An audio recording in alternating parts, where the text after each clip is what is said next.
of three of your classmates were shot when you were in Yeah. St. Petersburg at that time Yeah. Yeah. Yeah. in the St. Petersburg. 1990s. Yeah, St. Petersburg was uh, claimed to be the criminal capital of Russia back in '90s. Yeah. Wow. So Yeah. what was the stories? Do you remember them? Not many stories. The school that I was going to, it was, the it named itself a business school, so it was the good place, and it did cost some. It cost. Just it It cost. it cost it cost some decent money Mm-hmm. for that time. So and the parents who sent their children to the school, they were not very poor people, so to say. And Mm-hmm. ты мне мешаешь, уйди, пожалуйста. And the origin of wealth of many of these people was not very not very legal, Mm-hmm. and yeah, they were just part of the that interesting St. Petersburg life, Mm-hmm. and yeah, not Wow. everybody could could uh, could survive it. Yeah. Wow. So did any of the three die that you remember that were shot? Yeah, they did. I mean, shot completely. Oh, you mean shot and killed. Killed, So killed. three Yeah, people's killed. fathers were shot and killed in your school. Yeah. Wow. What was the reaction of the school? I mean, it was the part of the life then. I mean, people were shot every day, killed every day. Mm. So it was just another day. Did you see I don't anybody know. shot yourself? No, luckily not. Did you ever see any like police scenes like after a killing or a murder? Yeah, plenty of times. In St. Petersburg, yes, it was very Like not explosions? not. Huh? Explosions or No, I haven't been at the place right after the explosions. mm-hmm. Yeah, but these explosions did happen a lot Mm-hmm. uh, during the business conflicts here. Mm-hmm. Wow. So some so the like two guys. One wants to buy the I don't know some store from another guy.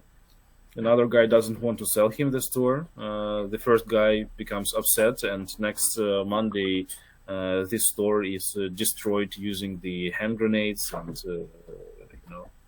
another weapon. So it was So it was very common. so percentage wise, how much do you think is the responsibility of the United States for what happened in St. Petersburg in the 1990s and the lawlessness of Russia? Percentage wise. Well, I do understand that the specialists from America were the consultants for our government, and they took part in building of what later became Russia. Mm-hmm. So yeah, definitely they have some responsibility, but still, as a consultants, the, the decisions were made by Russian citizens, Mm-hmm. right? Yeah. Yeah. Yeah, they were made. Yeah, they were made by Russian citizens. Um. So, like, if you could give a percentage, so like, what percentage do you think was the responsibility of Russian oligarchs and greedy people, and what percentage do you think? What percentage do you think was the responsibility of Russians? What percentage do you think was the responsibility of Americans in in the lawlessness?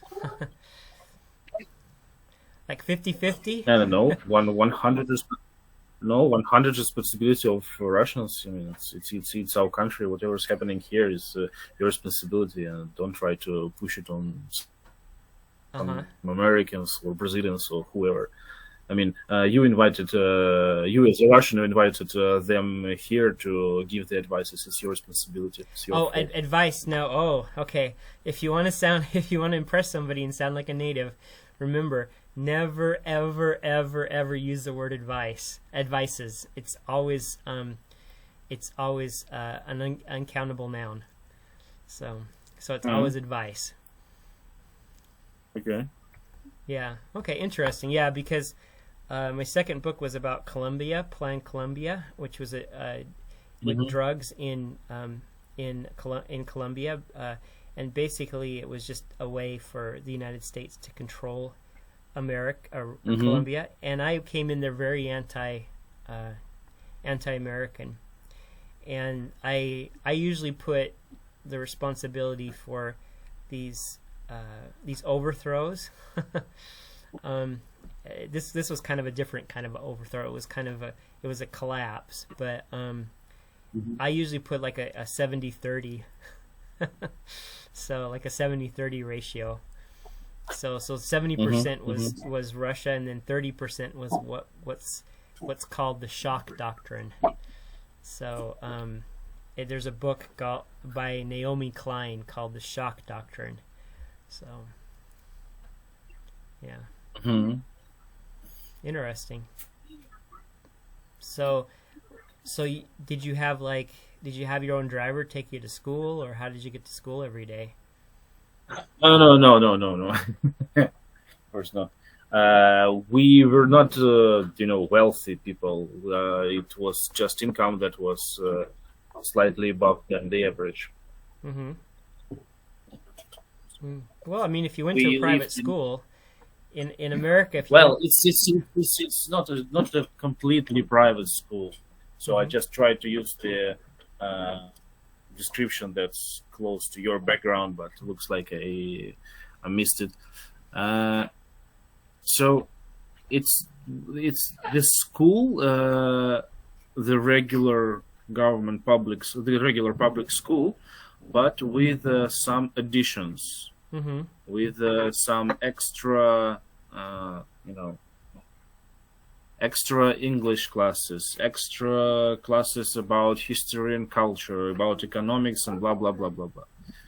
So it was all in the building of the public school, but mm-hmm, they were the several groups, several classes that were with this extra education, and mm-hmm. it did cost it did cost $100 a month, and it was pretty big, so to say, money in 90s. Mm-hmm. Yeah, it was a lot of money in the '90s. Yeah. Wow. Interesting. Did you wear an outfit? Did you have to wear an Uh, outfit? yeah, they made us in the primary school, and it was disgusting. I can imagine. Yeah. You should send me pictures if you have any of them like readily available. That'd be funny. No, I have to look them up a lot because I don't know where they are, and I think they are not, none of them are in digital. Mm-hmm. Everything in the I don't know parents' albums. Mm-hmm. So it's interesting because people especially in Moscow are kind of indifferent to other people's problems. Um, Mhm. I think that's true of any school, any big city. Do you think a lot of that as far as Russians' history, do you think a lot of that has to do with the '90s, where you just kind of you basically took care of yourself and everybody else, you know? Repeat the question. I didn't get it. Okay, so basically the 1990s were really a violent time, and so Hmm. my question is do you think that people don't really care anymore? Like people really don't have as much empathy for other people's problems or sympathy for other people's problems as much. Um, in big cities like St. Peter, like Moscow or St. Petersburg, simply because of the 90s, because people grew up in the 90s. So I'm not, well. First, I'm not sure that the initial statement is correct. The people that do not experience empathy and so on, I don't know. People I talk to and live my life with, I don't think they have any problems with empathy and sympathy. oh yeah, I'm just like talking about in general, like for So yeah. yeah. So yeah, it's pretty common that people living in the big cities, they are not as open as people living in villages, for example. But I think it's rather logical, and it would be surprising if it would be the opposite or the same as in a village. Because, so in yeah, the places because where there's a big concentration, go on. I'm sorry.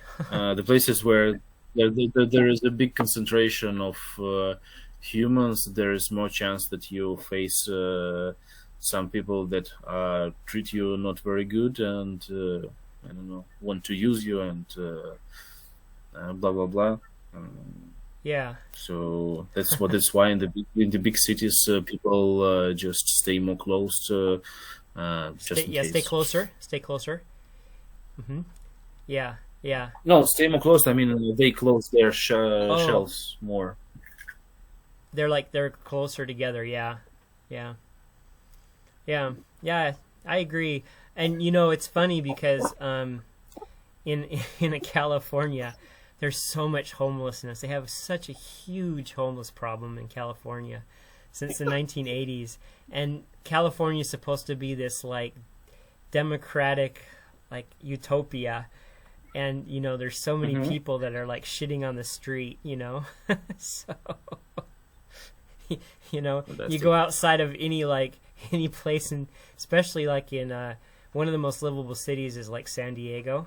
It's like perfect weather all year round, 70 degrees, and you'll come out of a hotel and there'll be like panhandlers, and it's like actually kind of, it's in many ways illegal for the police to like get rid of them. If they try to get rid of them, then there's all these groups that will potentially sue the police. So that's ridiculous. It's America. It's imploding. So any predictions about what's going on in the elephant in the room? You try to avoid it, but it's on your mind every day. No, not really. It was on my mind when it just happened in first maybe a couple of months. Yeah. Now it just Months? becomes part of a couple of months. Yeah. Now it's just becoming a part of the landscape. Okay. So with no big dramatic changes. yeah. So yeah, it's happening slowly. Do you think the Russian government's going to lay siege to Odessa? To do what? Sorry, lay siege. Big word.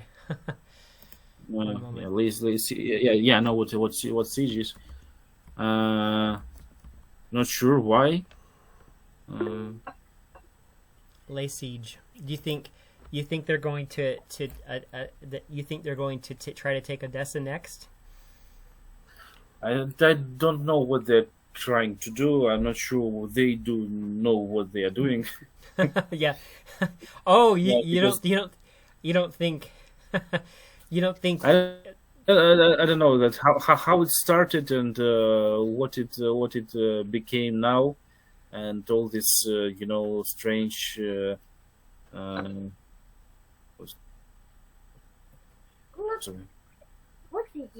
strange negotiations that they were between the governments. They were and they've stopped, and all this happening, and the gas is still being pumped through Ukraine. They are not shutting the pipe down. We are not shutting the pipe down. What the fuck is going on? There's a beautiful person. He's a hard ass, but he's Marines, and he said, he agrees with the term special military operations, because he says that if it wasn't a special military operations, if it was war, then basically Russia would have all the satellites that are above Ukraine, all the American satellites above Ukraine, they would take out. because what America's doing is they're flying by Ukraine and saying, hey, little people that we don't care about, chess pieces, pawns, bomb this country, bomb here, bomb there. So, yeah, interesting. Yeah, because the negotiations stopped in March. So, what's today? It's June 22nd. Yeah, 2022.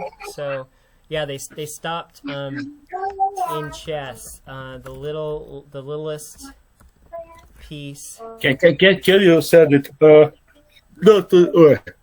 Not in Google Meet, because after the meeting is over, all this information disappears. Yeah, I will. The littlest piece is a pawn. Spelling.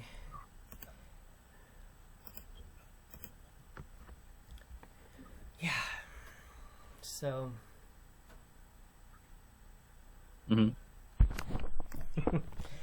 So yeah. So So do you think? What do you think? Do you think they're gonna lay siege to Donetsk? Because Donetsk is Donetsk is not in Donbass, is it? I want to make absolutely sure. I'm pretty sure it isn't. Is that correct? Why? Is Donetsk? It is the capital of. It's the capital of Donbass? Yeah, it is. Okay. Well, it's capital of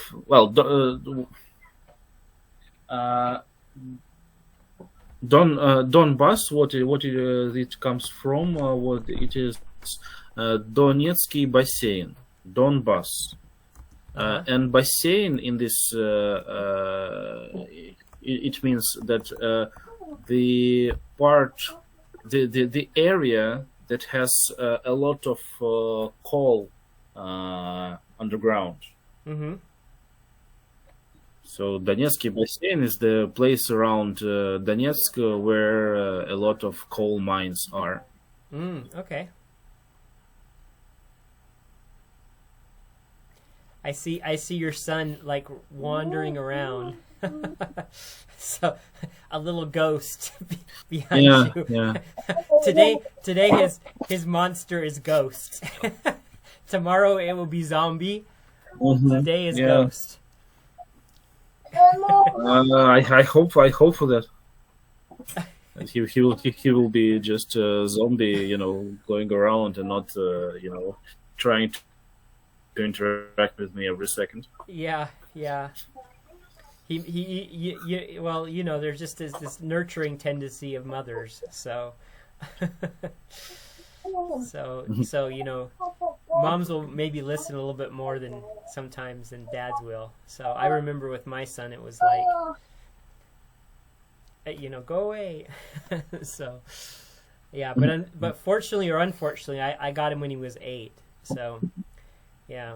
Anyway, but so no predictions then. Not sure. I'm just I'm not very deep into the details of that was happening. I just check out the Telegram channel once a day, just quickly skimming through and see like